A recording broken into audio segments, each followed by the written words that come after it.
had your face-offs with the Department of Justice and government regulation. Do you have faith that Congress can put together an appropriate bill for new financial regulation that will prevent these types of blow-ups, as Charlie calls them, from happening again?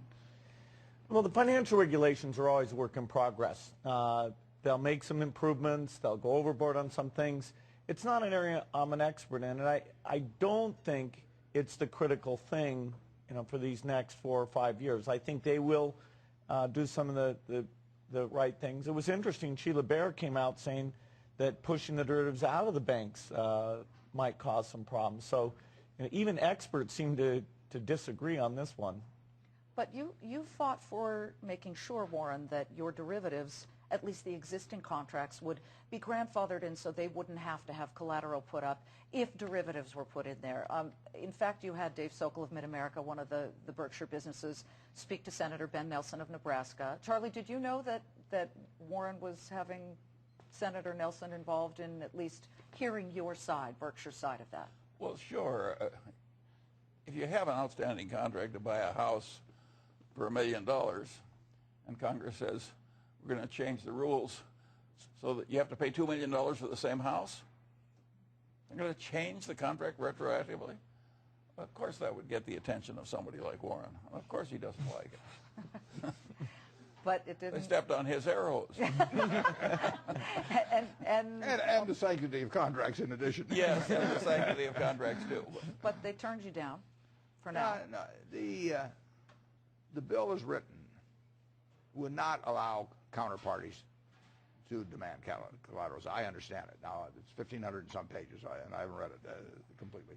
But what it would do, it was allow the Secretary of the Treasury and or a commission, I believe, to change the rules retroactively on contracts. We say that's okay with us as long as the difference in the value between having a collateralized and uncollateralized contract would be paid.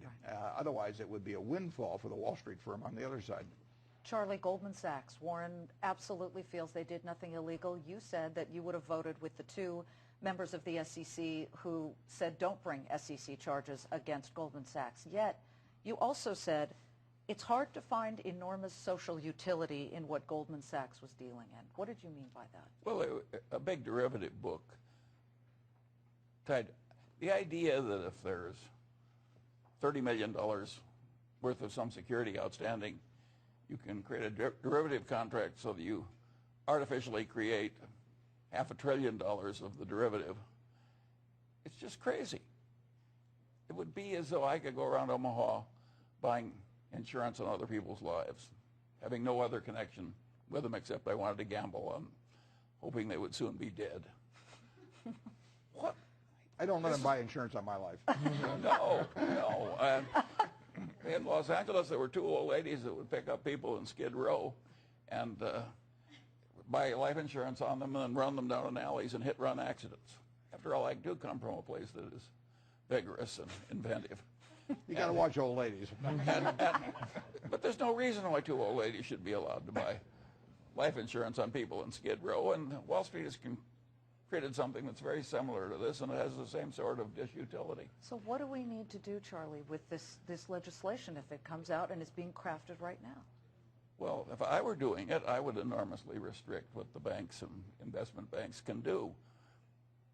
I think we've proven they won't control successfully a lot of their people and will create big messes. So I think the people have to be controlled from the outside. You talked about it as a tiger cage. Yes. It's ridiculous when the tiger gets loose and causes a lot of problems to blame the tiger. What kind of a man is naturally going to arise on the floor of a commodity exchange? He's going to be a tiger. If he's successful, he will get a lot of power. You got to have better tiger keepers. You can't change the tiger. Warren? He knows more about tigers than I do.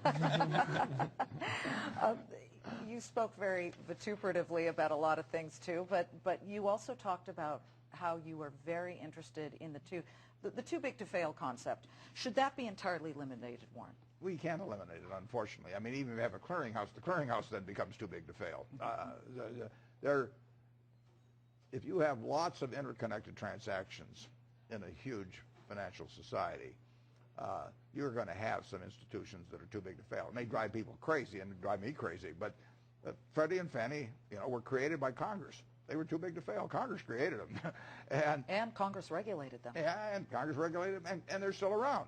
And Congress doesn't know what to do with them, but they are too big to fail. They know that. So it's very hard to get too big to fail. I would like to make it too painful to fail for the people that run these places. And the CEOs of the places that turned out to be too big to fail and their boards, none of them have really gotten killed by what's happened. And the shareholders have gotten killed. I mean, anybody thinks there's moral risk with the shareholders of somebody that owned WAMU or Citigroup or you name it, AIG. There's no moral hazard there. But the managers, they have not changed the rules in terms of what happens on the downside with the managers. And you've got to change incentives to change behavior. Well, Bill, in the technology world, compensation is dealt with in a completely different way, isn't it? Well, the technology world was very heavy on stock options, and now it's shifted somewhat to share grants, long-term share grants. Is that a better idea? Well, you have to make sure they're long-term. Otherwise, you get executives thinking about the stock price and the quarterly earnings in a fairly big way. When they put the $1 million limit in on compensation, that started a shift where equity, either option or straight, became a huge part of executive compensation. And I think you can argue that's part of why it's gotten so large, and some of the excesses in terms of the short-term